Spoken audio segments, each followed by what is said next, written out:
aí, camaleão? Então, suavão, somos o Podcaco, o podcast do Centro Acadêmico de Comunicação. Eu sou a Gabi. Eu sou o Andrews. E aí, Angels, você prefere o quê?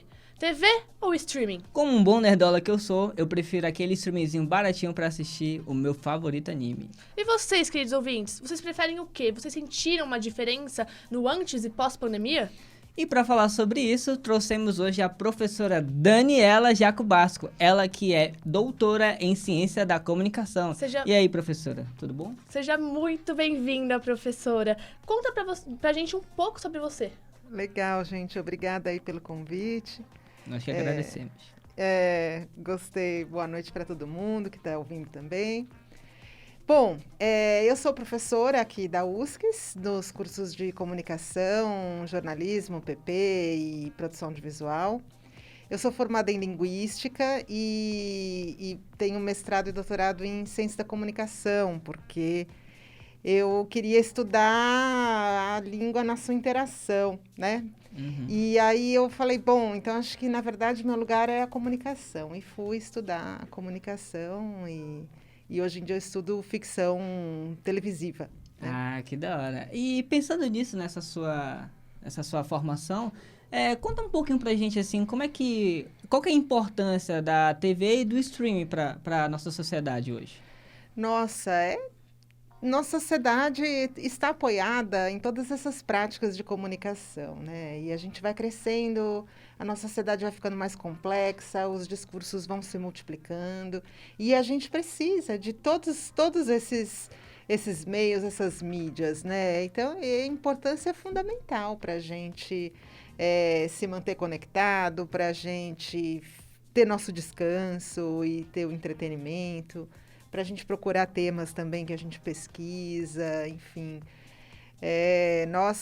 Não tem como duvidar em nenhum momento dessa importância, de tão vital que é para a nossa vida mesmo, né? Essa questão da informação, você acha que influenciou bastante na pandemia, que impactou muito a rotina da sociedade? Então, esse período da pandemia foi bom justamente para as pessoas, aquela coisa assim, a gente só lembra que do braço e tal, quando dói, quando machuca, faz falta, né?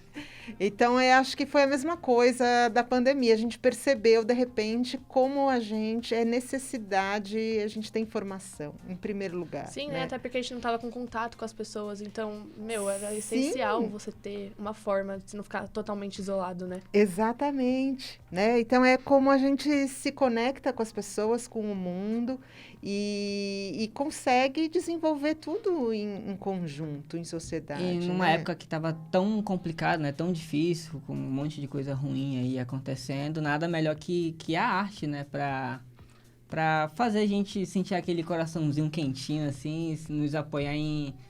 Eu vejo a arte, assim, como uma maneira da gente não só abrir a mente também, mas como um local de refúgio, né? Um porto seguro. Eu, por exemplo, assim, sou viciado em cinema. Ia sempre, eu e minha mãe, a gente vai no cinema junto, assiste filme, comenta no Instagram depois. Legal. E quando veio a pandemia, né, ficou aquela pergunta, cara, tudo fechou, o cinema fechou também, e agora? Será que é o fim do cinema? E com a pandemia rolando e tudo continuando fechado? E acaba que quando voltou aquele... de pouquinho, né? Abre aqui, abre ali, uma sessão ou outra. E aí fica a pergunta, né? Será que, tipo, depois da pandemia, as salas de cinema vai acabar? Vai estagnar? Como é que a senhora vê esse paralelo, assim?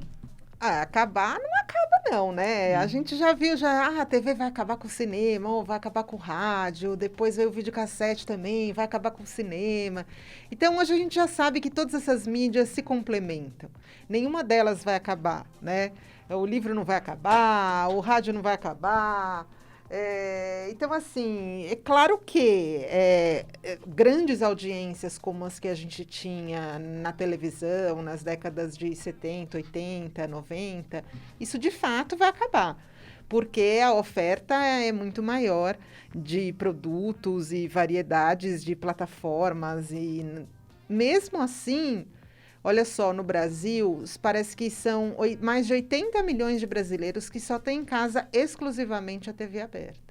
Sim. Então, é muita gente que só consome conteúdo de TV aberta e não tem internet em casa, por exemplo, não tem uma assinatura, embora a gente também seja um dos países que mais consome plataforma de streaming.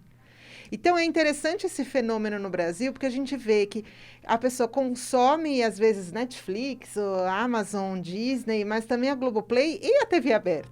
Não deixa de consumir. É legal ver a novela na plataforma da Globoplay? É legal, porque você se adapta à sua rotina. Mas se você está em casa, a tendência, e naquele horário, a tendência é você a pegar a programação no momento que ela está sendo exibida, né? Não sei porque isso faz alguma diferença ainda. A novelinha, né? das 9 ainda é muito forte. Ainda é, né? E você vê quando as novelas começaram a ser um produto diário, lá na década de 60, acho que 63 foi a primeira novela diária, né? As pessoas, isso teve um impacto na sociedade. Mudou o horário de fechamento de vários estabelecimentos comerciais. Naquele horário, as ligações telefônicas diminuíam. O consumo de água, de gás, teve um impacto nesse nível, porque as pessoas paravam para ver a televisão, porque era o que tinha, né, de oferta ali, mas muita gente parava e virou um hábito para assistir a TV juntos. Então, isso mudou mesmo a rotina, os horários e, inclusive, trouxe esses impactos aí. E aí já deu para ver também como que a TV poderia influenciar aí hábitos. Sim, é uma influência tão grande que acho que eu, pelo menos, particularmente, não consigo imaginar um fim disso. Obviamente, como você comentou, diminui um pouco a audiência, porque é muito mais fácil, às vezes, a gente, que, por exemplo, que estuda à noite, não consegue estar com acesso à TV aberta, depois vê a novela, um jornal, alguma coisa pelo celular. Mas uma questão que eu fico pensando é, com a popularização da imagem e do áudio, como que você acha que fica a questão do rádio hoje em dia? O rádio também diminuiu um pouco a audiência do rádio, mas o rádio continua firme e forte enquanto um meio ainda de bastante influência e algumas pessoas preferem. Então, esse ano a gente está comemorando os 100 anos do rádio. Eu sou uma pessoa que ouço rádio todos os dias, porque eu estou no carro e eu gosto de ouvir rádio. Eu poderia ouvir só direto a música na minha plataforma e tal, mas não, eu gosto do rádio. Tem alguns programas que eu gosto de ouvir. Tem uns que eu não posso mais ouvir, mas ainda me lembro deles, às vezes, com saudade, sabe? Sim. Então, assim, porque é uma coisa de identidade mesmo. Eu me identifico com a rádio USCS, por exemplo, né? E aí eu começo a ouvir aquela programação. Então, acho que isso é como com os outros meios também, né? Faz parte, né, do nosso... Isso, do nosso gosto. A gente escolhe, assim como você falou que gostava de anime, né? Anime, não sei direito como fala. Então, cada um tem o seu estilo e vai buscar o produto que mais gosta de consumir, né? Falando sobre isso de rádio, e como ele mexe com os nossos sentimentos e tudo mais, quando eu trabalhava à noite, meu pai ia me buscar de manhã. E, cara, eu não consigo mais ouvir um miado de gato sem lembrar do programa Pulo do Gato. Acho que é assim, né? Pulo do Gato. Pulo do Gato, A gente ia ouvindo da hora que ele me pegava até a hora de chegar em casa. E às vezes ele ia devagar só pra gente acompanhar, tipo, o máximo possível do programa. Isso é muito, muito da hora. É muito legal. E coisas que ficam, às vezes, na cabeça do tempo. Tá na hora, vambora, né? Então, assim, nossa, eu lembro de ouvir isso de criança. Se você me pedir exatamente para situar a época, não vou lembrar. Tenho que dar um Google, né? E trazer de volta para a lembrança. Mas marca uma sensação, sobretudo a música. Então, são exatamente isso que vai marcando a identidade dos programas, né? Sim, sim. Então, assim, claro que o cinema, talvez eu não tenha mais aquelas salas enormes com aquela multidão de gente, né? Mas um público mais segmentado, porque o próprio cinema também se estrutura dessa forma, assim como as plataformas de streaming também. Sim, alguns né? filmes específicos, né? Igual quando lança, por exemplo, da Marvel. As pessoas, às vezes, preferem ir lá, curtir um pouco mais essa sensação de estar no cinema, de estar na estreia, do que esperar o filme ou a série chegar na plataforma. Porque mesmo que você tenha um bom equipamento na sua casa, nunca é igual Não a é a experiência mesma do coisa. cinema, Não né? é. Não é mesmo. Agora, de fato, também a nossa rotina, às vezes, sobretudo o período da pandemia, muita gente, você vê, eu ainda estou de máscara, se eu entro num lugar muito fechado, se eu vejo uma aglomeração, eu sempre tenho uma máscara na bolsa, eu ponho a máscara, né? Então, são questões mesmo da rotina. Então, quando trouxe a pandemia, ela trouxe o quê? De novo, um aumento incrível de audiência nas TVs abertas e na TV por assinatura. Mas agora terminou o período de restrições, despencou de novo essa audiência. É Os Sim, né? produtos Pessoas voltaram a ter a voltam estabilidade rotina. que tinham antes da Aham. pandemia, né? Mas você vê, o Jornal Nacional, por exemplo, chegou a marcar 13 pontos, mas parece que há 8 anos não tinha uma audiência tão significativa quanto a que teve no período pandêmico. Lógico, também todo mundo procurando avidamente por informação. A gente ficou naquele período um tanto obcecado com... Todo mundo só falava os primeiros dias, acho que só falava nisso, sobre não tinha outro pandemia. assunto, né? Sim. A gente até queria mudar de assunto, mas de repente via, já estava falando Todo de dia novo. eu tava lá.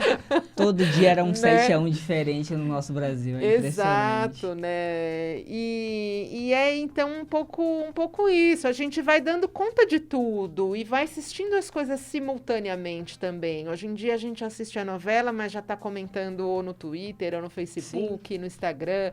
Essa segunda tela, ela tá super... às vezes até tem gente que tem terceira tela, né? Aquele zapping, tudo começou com aquele zapping, né? Que a gente só podia mudar o canal. Mas eu não sei até quanto que isso vai, de fato... porque, veja... É legal você ter essa autonomia de você procurar os seus programas, de você encaixar os seus horários. Mas isso vai também isolando mais ainda ali as pessoas da família, porque cada um vai ter um gosto de acordo com a sua idade, com o seu gênero, seus filtros, né? E aquele momento, o programa, a família, como é que fica isso, né? Então, aí você tem que ter muita disposição para encontrar, olha, vamos ver isso aqui juntos. E enquanto que a TV tinha essa coisa que era um confortável, de você ligar e vai estar passando aquilo lá, vamos assistir juntos e todo mundo já vai vamos assistir comentar. juntos, né? Porque hoje em dia você chega e vai... O seu pai gosta de uma coisa X, você gosta de uma coisa Y, fica todo mundo lá no seu celular e acaba nem... E tá tudo tão interagindo. disponível que você fala, não, hoje eu tô aqui conversando, hoje eu tô fazendo outra coisa, amanhã eu assisto. Algo assim, Vai, e depois já, né? Mas, e desemparelhou, né? O pessoal tenta ver série junto, até é difícil, né? ver série com as pessoas. Inclusive, esse lance de cada um tem que ver série, olha... Se você assiste série com o seu casal ou com algum outro parceiro, nunca na sua vida assista sem ele. Porque dá BO. Dá BO. Ouve o que eu tô falando, dá muito BO. Mas a gente estava conversando aqui, né, sobre o Jornal Nacional, o pico de audiência. A senhora acha, assim, que a TV aberta, como assim, 80 milhões de pessoas só, né, tem a TV aberta como canal de informação e entretenimento. A senhora acha que é inevitável que a TV tenha que se adequar ao público mais jovem, né? Ao público que acompanha os streams, YouTube, essas coisas assim? Ou a senhora ainda vê a TV como o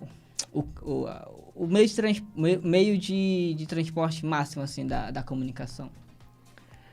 Ai, é complicada essa pergunta, viu? Não sei, deixa eu pegar minha bola de cristal aqui.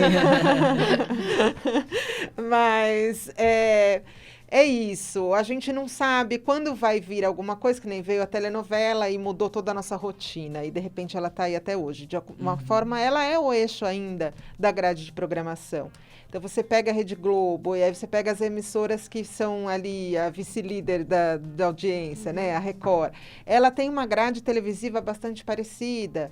Então, é sempre centrada nesse vai e vem com teledramaturgia e informação, uma revista, um programa de entretenimento.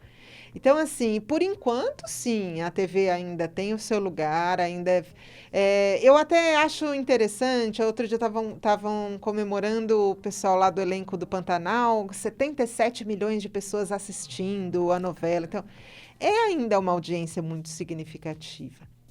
E é difícil, a gente não pode mais ter os mesmos parâmetros que a gente tinha há 2, 3 décadas atrás para considerar uma audiência bem-sucedida, né? Então, esses parâmetros estão mudando muito, eles ainda não estão exatamente fixados, consolidados. Também não vai dar só para a gente ver as bolhas de cada fã, porque senão como é que você vai atravessar também as bolhas ou ter uma abrangência maior de público, né? Então a gente ainda está um pouco procurando esse equilíbrio, né? De exatamente como compor essa grade televisiva. Ela vai ter algum impacto? Ela vai mudar mesmo? Não vai? Como é que isso vai se segmentar? Sim, né? Porque a TV ela é um pouco conservadora, né? Porque eles não vão colocar ali uma representatividade política e social do que, enfim, eles acabam pensando e opinando, como no streaming você normalmente vai ver muito mais isso. Sim, no streaming você tem séries que trabalham temas, às vezes, pesados ou tabus, né? Que também não é para qualquer audiência. A TV aberta ela precisa ser mais conservadora, porque você não sabe quando uma criança vai apertar aquele botão. Pode ser uma criança, pode ser uma pessoa mais velha. E as coisas têm que eu ter até me assustei quando disseram que a favorita ia ser a novela do Vale a Pena Ver de Novo, porque no horário nobre eu já achava aquela novela bem pesada, né? E de fato, não sei se vocês viram, houve uma denúncia no Ministério aí da Justiça, de Segurança, não sei direito, mas mudou a classificação indicativa da novela, de 12 anos ela foi para 14 anos, e ela teve que fazer vários cortes nos capítulos, porque às vezes você tinha cenas de violência mesmo, psicológica ainda que fosse, mas também tinha cenas com armas, né? Embora é estranho, a gente liga o Datena, é também uma grande violência, e é a violência do mundo real, né? Então fica sempre essa discussão, né? O que é exatamente ser conservador, né?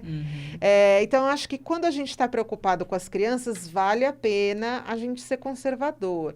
Agora, quando a gente está preocupado com outras questões, do tipo, de fato, como produzir aí um clima, uma atmosfera para favorecer determinados candidatos ou outros, né? De alguma forma já dialogando aí com as eleições, né?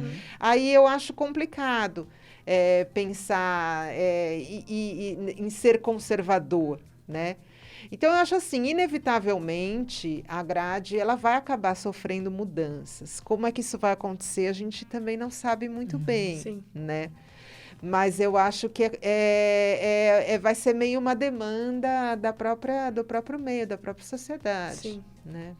E assim, a gente está rodeado de produção de vários streams. Hoje, se você for pegar e colocar na ponta do lápis quanto que você paga um stream, você está pagando o valor que você pagava que uma TV por assinatura. E agora, essa é uma pergunta mais pensando assim para o nosso lado, do pessoal da comunicação, da criatividade. Nunca se produziu tanto quanto se produz hoje, em questão de música, questão de série, filme. Como é que a senhora enxerga essa enxurrada de produção para nós, criadores, assim, que tem que fazer roteiro, tem que fazer filmagem, gravação, tipo, e acaba que vira um fast food de conteúdo. Como é que a senhora enxerga isso? Em termos de conteúdo, isso é bem problemático, de fato, né? Fast food, a gente sabe, a gente fica consumindo fast food, depois você vai fazer o exame, deu ruim, né? Seu colesterol tá alto, seu açúcar tá lá em cima, e de alguma forma com a nossa vida intelectual e mental é a mesma coisa. Se eu só consumir, eu vou começar a ficar deprimido, ou eu vou, né? Se eu só consumir coisas pesadas, ou enfim... Tem os efeitos colaterais, estão aí, né? Eles existem. Sim. Então, a gente tem que ter sempre... tem o lado interessante, porque antigamente também a gente ficava dependendo das grandes empresas, existia até monopólio, né? E aí também é difícil, você ficava sem trabalho. Hoje, se você tiver gás, se você tiver alguns mínimos recursos, você já consegue começar. E se você tiver cabeça, souber investir, você vai ampliando, né? Assim, a questão do conteúdo, eu acho que ela é menos do campo até da comunicação e mais do campo da educação e desse conservadorismo que a gente tinha falado, né? Então, no sentido realmente da sociedade ser mais democrática e ampliar os acessos em todos os sentidos. Então, vindo para cá, estava ouvindo rádio, inclusive, e eu estava vendo uma pesquisadora falar uma coisa muito interessante de como a USP notou que, apesar do fato de as cotas terem promovido bastante um avanço, né, na escolarização das populações mais pobres, sobretudo dos pretos e dos pardos, quando eles chegam na universidade, muitos, mesmo os que entram pela cota, acabam desistindo, porque não tem condição de se manter estudando e trabalhando. Então, eles estão estudando na USP uma maneira de fazer esse fomento ao estudo. Então, como eu, por exemplo, tive uma bolsa para desenvolver uma pesquisa de mestrado ou de doutorado, a pessoa vai ter uma bolsa para desenvolver o seu estudo de graduação. Né?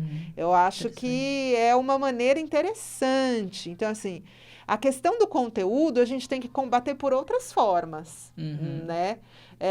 Mas essa questão das pessoas produzirem seus próprios conteúdos, eu acho isso bastante interessante, né? Sim, Bastante é bem interessante. A gente tem que aprender a usar essa forma do conteúdo por um lado positivo, né? Porque tem seus lados negativos, como você disse. Qualquer pessoa pode ter o acesso ao conteúdo que não necessariamente vai ser bom, pode influenciar de uma maneira negativa.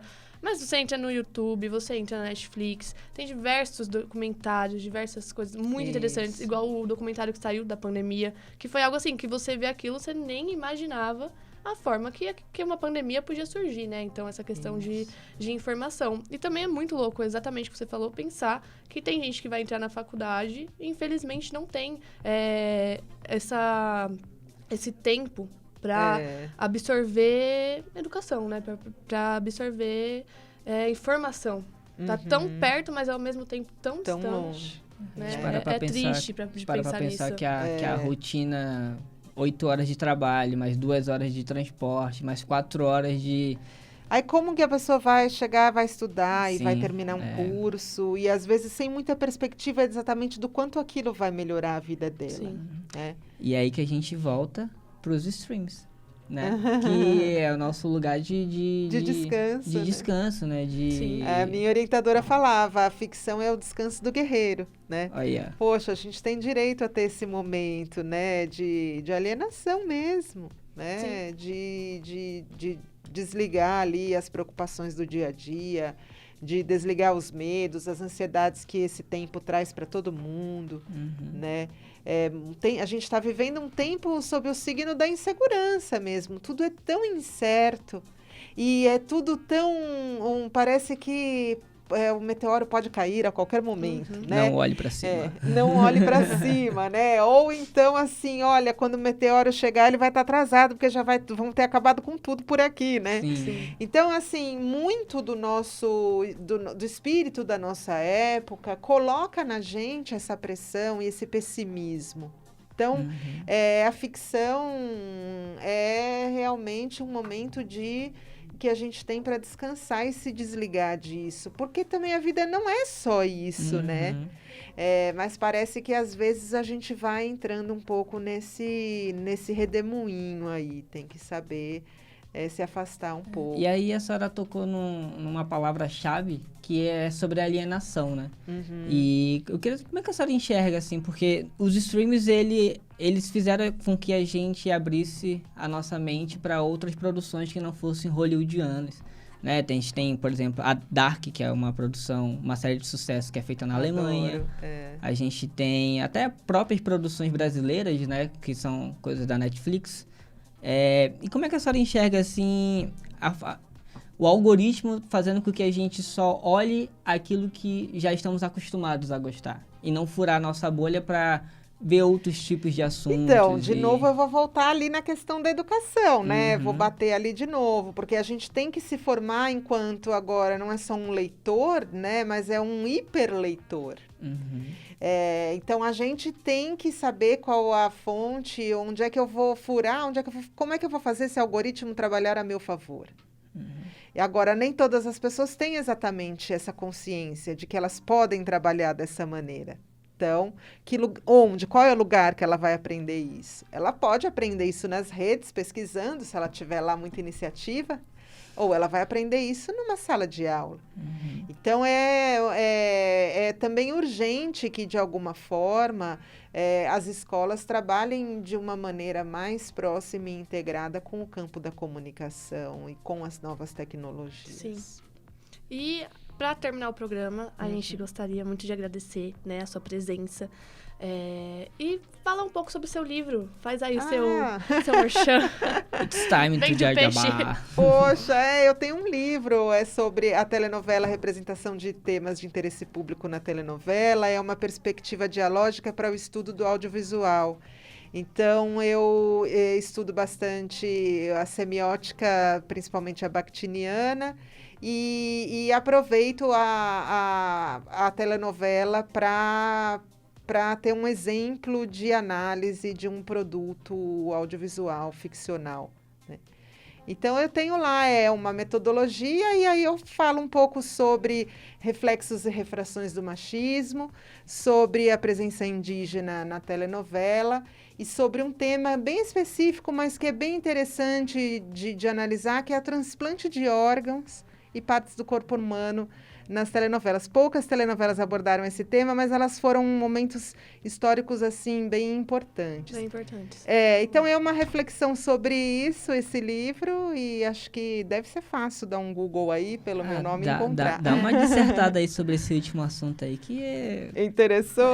Como assim? Porque teve uma época, na década de 90, que teve uma lei que a gente já, automaticamente, a gente era considerado pelo Estado como doador de órgão. E isso deu um conflito, muitas pessoas se colocaram contra, porque a gente teria que tirar um novo RG para se declarar não doador. Então, você é doador até que você declare o contrário. Isso criou uma grande polêmica na nossa cultura, enfim, na nossa sociedade, inclusive em termos jurídicos, porque me parece que o paradigma da nossa Constituição, que é do justnaturalismo, ele não permitiria essa tal, essa interferência do Estado nos desejos dos despojos, né, mortais da pessoa. Então, foi toda uma discussão até que finalmente essa lei caiu. Mas durante toda essa discussão, tinha uma novela sendo transmitida e que colocava justamente em questão a doação do rim, né? Então, é uma coisa de conversar, de formular um consenso com a sociedade. Nem todo mundo pensava sobre isso. Tem gente, a gente sabe, na sociedade, aquele espectro de diversidade, né? Então, tem desde aquele doido que quer vender o rim para, né, ainda que seja para razões nobres, não apenas por um desejo consumista, sei lá, que ele queira salvar a vida de alguém, né? Se ele pode doar para salvar, mas ele não pode vender, né? Então, isso sim, o Estado pode interferir, né? Mas tinha gente que fala, então, é aquela coisa que vai vir todo tipo de achismo, né? Então, a telenovela foi interessante porque ela trouxe uma história justamente que conversava com a audiência sobre essas questões, né? E uma das primeiras telenovelas, uma bem longa, assim, foi bem na década de 50, quando teve o primeiro transplante de coração no Brasil. E aí uma novela também colocou isso, tinha um personagem que era médico, foi uma novela de muito sucesso na época. Então, foram poucas, mas elas foram exibidas num momento histórico muito significativo aí para o tema. Cara, que da hora. Muito interessante, para quem quiser saber mais, né? Só jogar aí o nome da professora Daniela Jacobasco no Google. E acho que é realmente agradecer muito a sua presença aqui hoje. O programa foi bem queridos, gostoso. Foi bem legal. também. Foi Bem gostoso, bem informativo. Legal, um papo, assim, solto, Bem gostei. descontraído. Isso, Exatamente. legal, gente. Né? Muito obrigado, professora. Sucesso aí para vocês no programa. Obrigada, Pro. Obrigado, professora, mais uma vez pela sua presença. E um grande obrigado ao nosso ouvinte que está aí nos escutando. Obrigado por nos acompanhar até agora. E, por favor, não deixa de seguir a gente lá no Instagram, @podcaco. E também, aproveitando aí, segue o @plugradio.uscs, @resumãoplug, @cacuscs e @camaleãouscs. E @NovaUSCS, não se esqueçam. E aproveita aí e segue a gente, @gomolive aí. @eu.gabs_. Valeu! Até a próxima!